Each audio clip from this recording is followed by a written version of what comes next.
Bueno, hoy en Desnudando Verdades hemos invitado a alguien muy especial.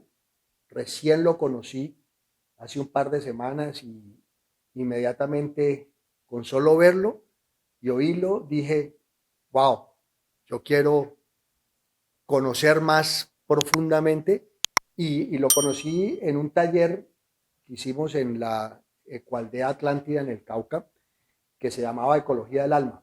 Bueno, soy Miki Calero y mi invitado es Holger Hieronymi. Hieronymi. Hieronymi, sí. Hieronymi es un apellido. Bueno, yo tengo un pasaporte alemán y ahí me dieron este nombre, pero el apellido Hieronymi tampoco es muy conocido allá. Ok. Es, Entonces entendemos que eres, soy naciste alemán. en Nací Alemania, en Alemania y tengo el pasaporte alemán, pero yo sí. creo que vos más que ser, identificarte como alemán, te identificas más como un ciudadano del mundo.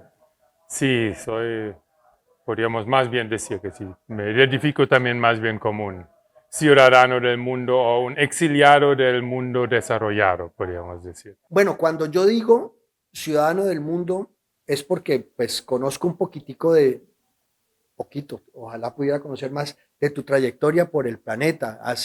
Ahora resides en México, Ujú. fuiste parte de la caravana del arco iris. Cuéntanos un poquitico de por qué podemos decir que eres un ciudadano del mundo.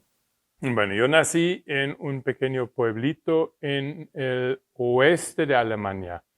Esta zona de Alemania que está muy cerca de Francia, Bélgica, Luxemburgo, una zona rural bastante pintoresca con ríos y castillos medievales y viñedos. Entonces, en realidad soy una rata de campo por nacimiento y por vocación en realidad. Y bueno, pues ahí crecí, me crié hasta los 19 años. Después tuve como 2 años haciendo servicio social en otro lugar. Comencé a estudiar, pero me sentí como muy poco atraído por hacer a los 21 años ya decidirme como una carrera en Alemania, como te la proponen. Y a los 21 años decido comprarme una furgoneta de estos de Volkswagen, esto es como Ujú. que, Acá le llamamos combi. sí, una combi, y esta me la adapté y decidí hacer un viaje de un año. Quería conocer, bueno, el sur de Europa y mi idea original era cruzar el Sahara porque en aquel tiempo y llegar a Senegal y ahí vender la furgoneta y luego regresar de alguna manera. Esta idea fracasó, gracias a Dios. Decidí regresar, me quedé en España un rato y me encontré con un proyecto de una ecoaldea que estaba gestionándose, iniciándose justo en estos momentos en las montañas del norte de España. Y esta idea sí me capturó. Fue un proyecto bastante radical de unos aventureros, principalmente entre algunos españoles, algunos alemanes y algunas personas que venían de Escandinavia. Y me sumé a esta idea, dejé todos mis planes de hacer una carrera universitaria y todo esto en Alemania y me quedé a vivir 2 años y medio en este pueblo, donde aprendí muchas cosas prácticas de cómo hacer huertas, aprendí de un concepto de diseño que se llama permacultura, que me fascinó mucho, que englobaba muchas de mis búsquedas que tenían que ver con cómo generar sistemas sociales más sanos para la gente, cómo al mismo tiempo podemos regenerar la naturaleza y Es eso. interesante porque el taller que hicimos habla de la ecología del alma, que finalmente lo que vos estás diciendo, la gente asocia cuando se oye la palabra ecología, que tiene que ver solo con la naturaleza y no con el ser humano, Mm, pero no se puede desconectar lo no. social de lo medioambiental. Tienen que ir primero socialmente, estar correctamente las personas para que a su vez Mm, la parte ambiental sea manejado por gente consciente, por gente que ha hecho un trabajo de interno para ser mejores personas y poder convivir en comunidad, ¿correcto? Bueno, ecología, etimológicamente hablando, como la palabra significa el estudio de la casa. Ah, ok. Logos, oikos es la casa y logos es el estudio de. Vea. Entonces, bueno, Vamos pues en aprendiendo realidad cosas. hablamos de ecología, es estudio de nuestra casa, que es decir, que los ecosistemas, la tierra, lo que nos rodea, y según mi entendimiento, también nosotros somos parte de todo ello. Una de los problemas o crisis que estamos experimentando como humanidad, o las múltiples crisis que estamos experimentando como humanidad, probablemente tienen uno de sus orígenes principales en esta noción equivocada que creemos que el ser humano no tiene nada que ver con la ecología. Como la ecología, la palabra medio ambiente no me gusta porque enfatiza en esta separación. Es el hombre y el medio ambiente es como otra cosa que nosotros o nosotros somos otra cosa. Cuando pues somos de carne y hueso, cuando me muero, en el mejor de los casos, me entierren en algún lugar, los lombrices y microorganismos se van a hacer cargo de mis moléculas y estos pueden aparecer en un momento en un árbol que está creciendo por ahí. Es decir, que esta idea de la separación es una formación mental. Es un poquitico de lo que aprendimos en el taller del término antropocentrismo, que de cierta manera nos hemos educado, nos hemos acostumbrado a la idea de que nosotros somos el centro del universo, que todo funciona para el bienestar de la especie humana y eso es parte, digamos, de la problemática, porque aquí hablamos de problemas, pero también hablamos de soluciones.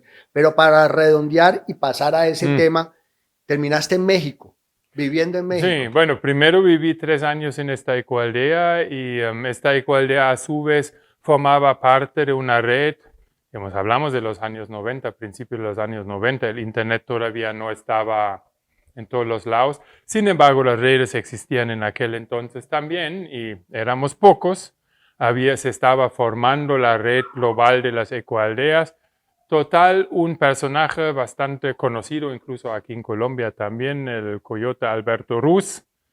Ya en aquel tiempo un viajero internacional y muy articulado y muy en la búsqueda de juntar diferentes movimientos, detectarlos, conocerlos.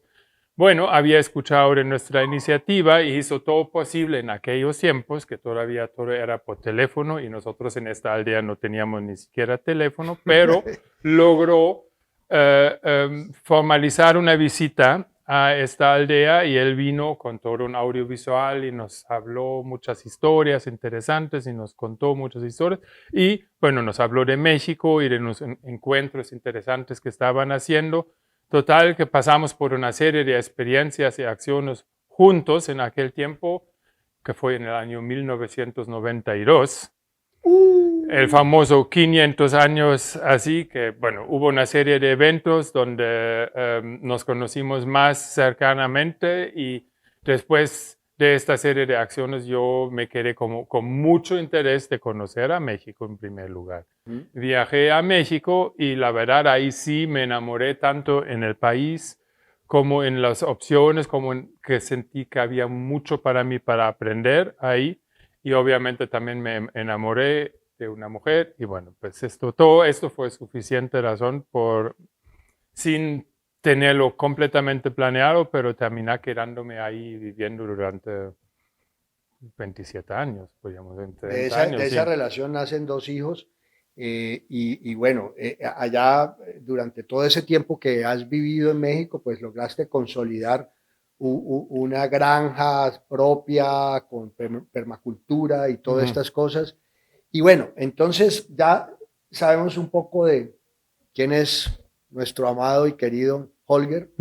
Y quisiera entonces empezar a hablar un poquitico de lo que ya tiene que ver con qué está pasando, hermano, qué está pasando con nosotros, la especie humana, por qué nos desviamos tanto de un camino que debería haber sido mucho más amable, no solo con nosotros mismos, sino debería haber sido mucho más amable con el resto de las especies del planeta, del universo entero, porque es que a veces hablamos solo de la Tierra, pero somos parte de un universo gigantesco que tampoco nos podemos desentender de eso. Entonces, ¿qué pasó a tu criterio, Holger?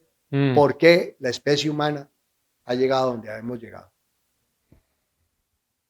Pues yo lo veo como si hago ahora un zoom out y busco como a entender por qué Homo sapiens, una especie que se llama a sí misma Homo sapiens, llegó a este punto. Yo siempre antes hace 20.000, 30.000, 50.000 años Homo sapiens existía, incluso personas anatómicamente muy similares a nosotros en aquel tiempo. La pregunta es, bueno, ¿cómo fue que esta especie marginal, una de millones de especies, de repente llegó a este poder que actualmente tenemos? Yo siempre lo veo como en conjunto con varias revoluciones energéticas. La primera fue el fuego, el dominio del fuego, que más o menos hace, dependiendo de qué fuente crees, algunos dicen que fue hace apenas 100.000 años, otros dicen que fue tan lejano como hace 1.000.000 de años, que nuestra especie o nuestros ancestros aprendimos a dominar el fuego, a controlarlo, es decir, energía.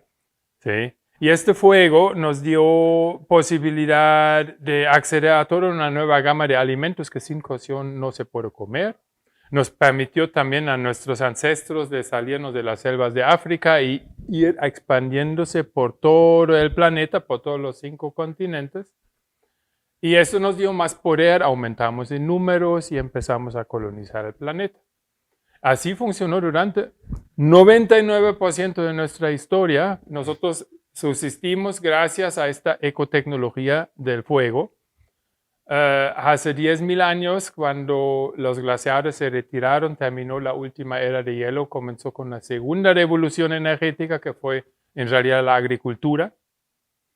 Y esto pues se basaba, mientras el fuego es la leña, alguna energía solar que gracias a la fotosíntesis se termina siendo madera y luego se quema, se renueva a escala humana.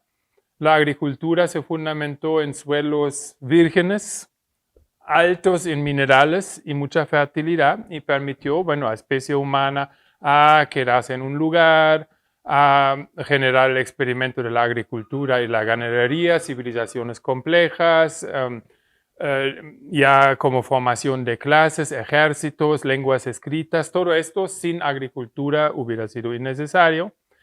Pero así, imposible, perdón. Así permanecimos durante muchos siglos, ¿sí? Miles de años, donde todavía, pues, podríamos decir que a pesar de las guerras y eso, éramos una especie no tan destructora o tan creída de esto, pero... De eso no, quizás no fue tan cierto, no a escala global como lo hacemos ahora, pero a escala regional, pues existen en nuestra historia más o menos unos 25 civilizaciones complejas, bastante bien documentadas ahora gracias a la arqueología también, que llegaron a increíbles expresiones civilizatorias, ciencias avanzadas, ciudades, incluso a escala de imperio. Hablamos de Roma, hablamos de Egipto, Mesopotamia, pero también aquí en las Américas, los mayas, los incas. Y incas en América no está tan bien estudiado porque pues, se destruyó mucho con la conquista de los europeos,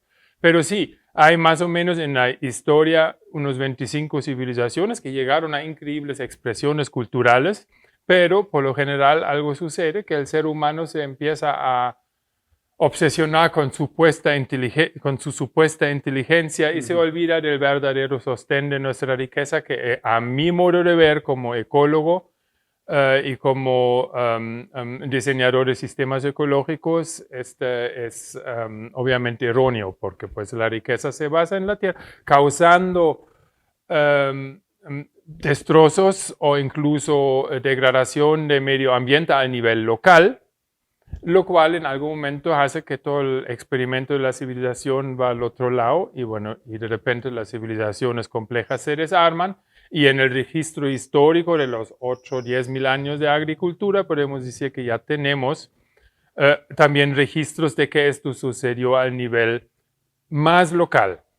Ahora bien, hace 250 años nuestra especie Homo sapiens empezó a atrapar un almacén de energía muy poderoso que hizo en realidad posible que este poder humano se extendió a escala global, que fue precisamente el descubrimiento de máquinas que pudieron hacer uso de los así llamados combustibles fósiles, petróleo, carbón. Bueno, empezó con el carbón, luego con el petróleo y ahora con el gas natural, que en realidad representan millones y millones y millones de años de fotosíntesis, de procesos primero biológicos para atrapar toda esta energía solar y almacenarla en biomasa, y después otros cuantos decenas de millones de años de trabajo de la misma tierra, de la geología, para comprimir este depósito energético. Pero un galón de gasolina representa literalmente el trabajo de 4 a 6 semanas de un ser humano trabajando sol a sol, sin domingos ni descansos. ¿Cuánto pagan, incluso con los salarios bajos aquí en Colombia? ¿Cuánto pagas a un trabajador durante un mes o un mes y medio? Pues esto en realidad debería de costar la gasolina. Es decir, que el poder de estos combustibles es mucho, mucho, mucho, es muy concentrado, y esto ha sido como la base de todo este experimento de la civilización moderna, con todas sus bendiciones, pero también con todos sus impactos negativos. Que llamamos la revolución industrial. Nosotros lo llamamos revolución industrial, pero deberíamos de llamarla en realidad la revolución de los combustibles fósiles. Digamos, nosotros no estamos dispuestos a reconocer el trabajo de la Tierra de millones de años para producir estos combustibles en primer lugar, y le ponemos monumentos a los que inventaron el primer motor de combustión, los que inventaron el primer avión, etcétera, etcétera. Es decir, otra vez dijimos, creemos que esto es nuestra inteligencia, y sí, nosotros tuvimos suficiente inteligencia para sacar esos combustibles en primer lugar y para construir las máquinas, pero nunca le ponemos un monumento a la madre tierra para reconocer todo el trabajo de petróleo, que en realidad sin un coche, pues sin el petróleo, pues ahí queda ahí y no podrá hacer mucho trabajo. Bueno, entonces en el taller que estuvimos en la Ecualdea Atlántida, Holger nos explicó muy bien, y con gráficos que vamos a estar viendo durante todo este programa, que, bueno, veníamos así, así, así, como especie, y ¡buah! Llega la era de las máquinas, la era, ahora no industrial, lo vamos a llamar la era de los combustibles fósiles, que dispara y acelera los procesos de abusos de la especie nuestra sobre las otras especies, ¿correcto? Porque entonces ya necesitamos tumbar más. Bueno, más bien aumenta nuestro poder para hacer todo esto. Okay. Tenemos como más energía y podemos hacer mucho más cosas. ¿Sí? Vamos ahora, como el problema es claro, es evidente, cualquier persona que nos esté viendo en este programa puede entender de que estamos mal, que nuestra especie no lo está haciendo bien. Y pues ahondar en eso podríamos hacerlo y quedarnos aquí hablando 2, 3, 5 horas, qué sé yo, 2 semanas, un mes, listo. Pero, Holger, yo sé que decir cuál es la solución es muy berraco, pero para Holger, que tiene tanta recorrido y ha visto tantos proyectos de ecoaldeas y todo eso, ¿qué crees que podríamos hacer? ¿Por dónde podríamos empezar a buscar compensar o mejorar? Bueno, quizás el primer paso que tenemos que hacer es como un poco, utilizo un poco la pregunta que utilizaste, es como los seres humanos estamos mal y ahí lo hemos hecho todo mal. Y eso es algo que como que viene muy motivado por el sentimiento de culpa que muchos de nosotros sentimos cuando observamos el impacto de la especie humana en los ecosistemas. Sin embargo, creo que desde los tiempos del catolicismo represivo debemos de saber que la culpa nunca ha sido un buen motivador como para hacer cambios. nos quedamos ahí pegando a nosotros mismos y luego pidiendo perdón y luego vamos a confesarnos y luego seguimos igual. Entonces, en primer lugar, como que yo he trabajado mucho, porque pues, trabajo mucho en educación ambiental y en cursos y en talleres como para... Entonces, primero eliminemos la culpa. ¿Cómo lo eliminamos? Y por eso la historia que acabo de contar, como el ser humano en relación con la energía, y esto ha sido probablemente como el causante o la chispa que ha hecho que esta especie muy marginal hace apenas 10.000 años lleva ahora una expresión de 8.000 millones de ejemplares en todo el planeta, con todo este impacto tecnológico, etcétera, etcétera. Eso ha sido una consecuencia de esta interrelación con los depósitos energéticos que nuestros bisabuelos, bisbisabuelos empezaron a explotar hace apenas 250 años, porque no es mucho considerando toda la historia humana. ¿Sí? Y entonces, bueno, reconocer que, bueno, que nosotros somos una especie más. En la naturaleza esto sucede. Cuando tú estudias ecología, cada vez que haya una especie que aunque sea temporalmente queda desprovisto, queda de límites en relación con energía y recursos, hace esto, crece exponencialmente. Pasa con la levadura en un mosto de vino, pasa con un nido de ratones que de repente le llegan un montón de alimentos que se tiran adelante, hay crecimiento exponencial y un impacto en el ecosistema que los tocó vivir. Balance, ¿sí? Entonces lo que nos sucede de alguna manera es bastante natural, bastante normal incluso, aunque cuesta a nosotros entender esto, pero hay una ley. Crecimiento exponencial nunca es eterno. Generalmente llegas a algún pico y después baja. La especie humana está en la misma situación y según mucha gente que estudia el tema de recursos y también de tecnologías y también del impacto en cuanto a la contaminación de todo, de nuestros actividades en el planeta, dicen que estamos cerca del pico o ya lo hemos pasado. Esto no lo sabemos, esto lo sabrán decir en unos 10, 20, 50, 100 o 200 años, podrían decir que más o menos por el inicio de la tercera década del nuevo milenio, bueno, pues estamos confrontándonos con muchos aprietos, tanto en el input como en el output. ¿Qué podemos hacer? Bueno, eso es un tema que no tiene una solución en el sentido como nosotros concebimos soluciones normalmente, que las soluciones que nosotros concebimos es cómo elimino el problema. Bueno, hay gente que dice que hay nuevas tecnologías, la energía solar, la fisión o energía nuclear. Estamos obviamente buscando también haciendo esto, pero bueno, mi propuesta es un poco otro acercamiento a ese tema. ¿Qué tal si tomamos el descenso que probablemente está iniciando en esos momentos como no sé si en español se dice predicamento, como un karma que nos toca vivir?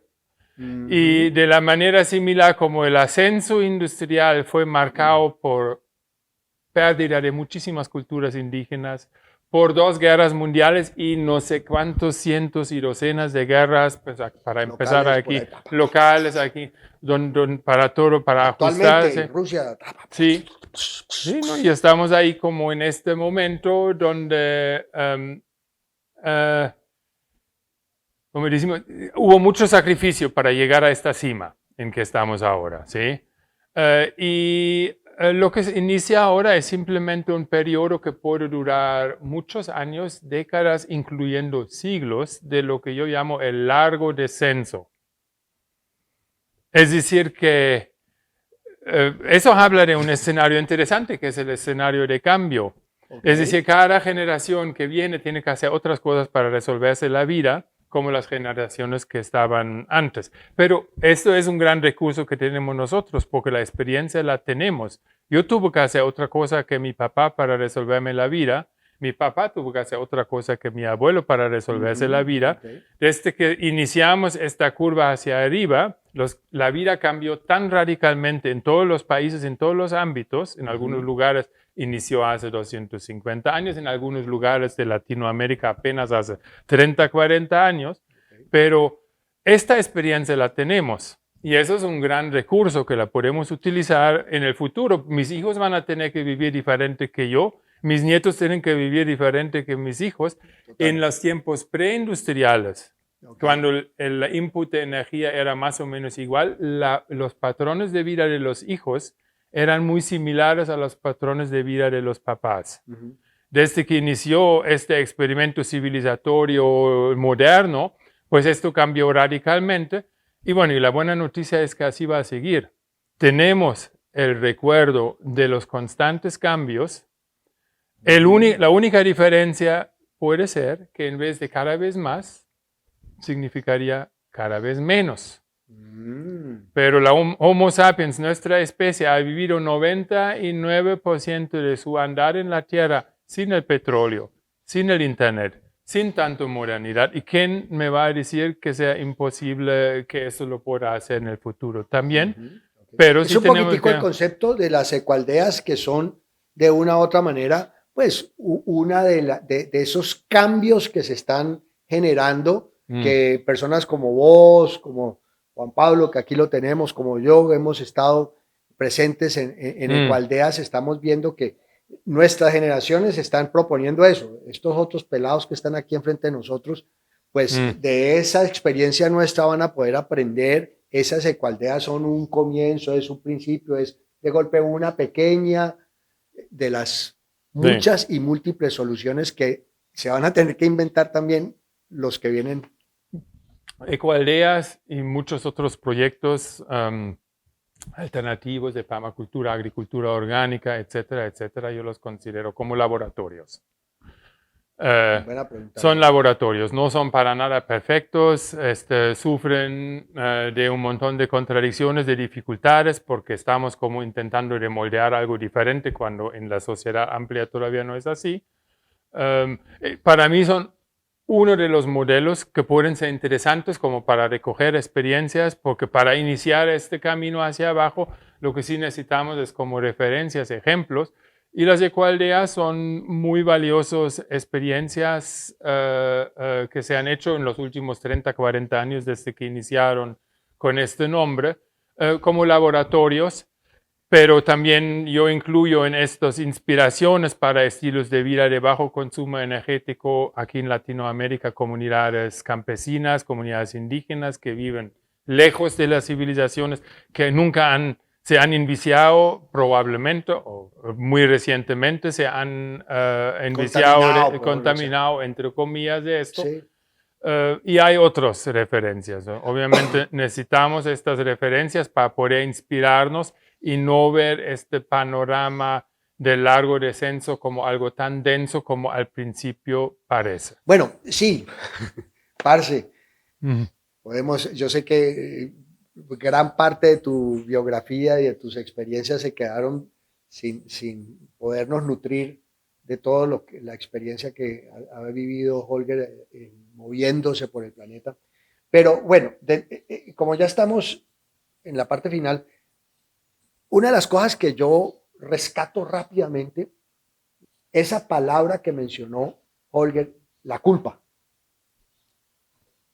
Ahondemos un poquitico en eso, porque siento que para vos es un tema importante. Bueno, porque ha pasado por mi propia biografía. Yo, bueno, como buen alemán, los alemanes sienten una culpa al nivel nacional por haber sido mundial, por haber sido causantes y motores principales de la Segunda Guerra Mundial y bueno, con todas las atrocidades y los campos de concentración, etcétera, etcétera. Entonces, y bueno, y también por el contexto donde crecí, pues lo vi también en el catolicismo represivo, donde se hace como mucho énfasis en la culpa, y bueno, mi reflexión muy pronto era que la culpa nunca es algo que te motiva para cambiar, ¿sí? Entonces, es algo que si yo lo veo el predicamento humano desde la mirada de la ecología, y ahí hablo principalmente de la ciencia de la ecología de sistemas. Es algo, una ciencia, ecología de por sí es una ciencia muy reciente, y observo por mi trabajo mucho con ecosistemas a todo nivel. Entonces, este asunto de que cuando una especie queda temporalmente desprovisto de límites a energía o recursos, llega a un patrón de crecimiento exponencial, ese es algo muy normal en la naturaleza y ahora el asunto es que nos suceda a nosotros. Entonces, si yo veo esto desde esta perspectiva, me libero de la culpa. El asunto es que hay que reconocer que eso nos pasó, ¿sí? De cierta manera un golpe al ego humano que nos creemos tan geniales y tan inteligentes y nos olvidamos que en realidad los mismos sistemas vivos de este planeta tienen una inteligencia que a mi modo de ver incluso supera mucho más nuestra inteligencia que creemos que nosotros tenemos. Eso es como una invitación a ser también más humildes.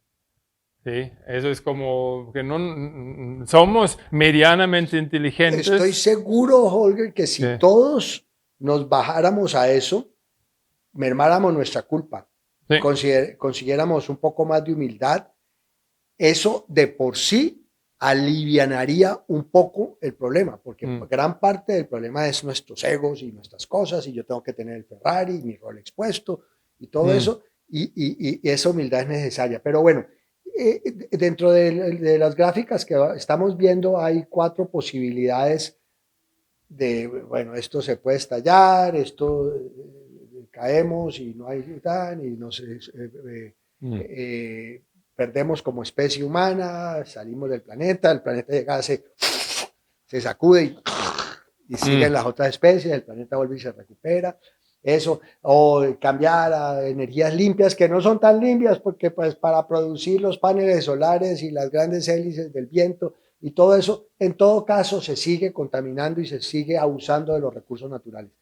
Y estas soluciones que no están inventadas, que las estamos intentando inventar nuestra generación y la generación de estos muchachos y después la de sus hijos, de golpe puede ser que conduzcan a un camino donde nuestra especie, que es una más de las millones de especies del planeta, entienda que no somos los únicos y que no todo está a nuestro servicio. Entonces, Jorge, tenemos otra próxima entrevista, me va a tocar ir a México a volverlo a entrevistar. Bueno. Holger, muchas gracias. ¿Dónde podemos seguir a Holger? ¿Cuáles son tus redes para que la gente En este momento no tengo página web, la estoy rearmando otra vez.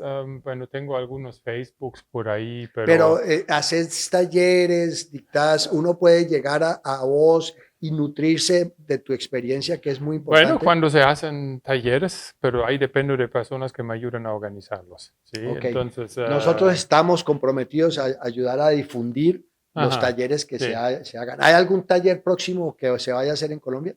Se va a hacer uno en 2 semanas, el 25 y 26 en una semana, el 25 y 26 de marzo en Támesis, Antioquia, un curso de introducción al diseño de sistemas ecológicos para fincas y propiedades.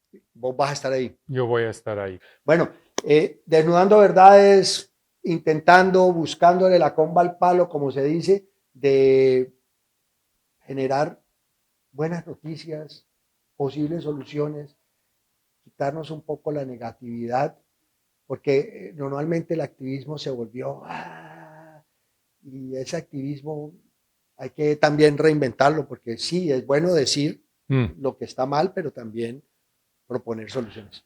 Muchas gracias, Holger, y esperen un nuevo episodio de Desnudando Verdades. Sueño que por tus venas corre transparencia. Sueño que por tus selvas dance frescura. Sueño sí sueño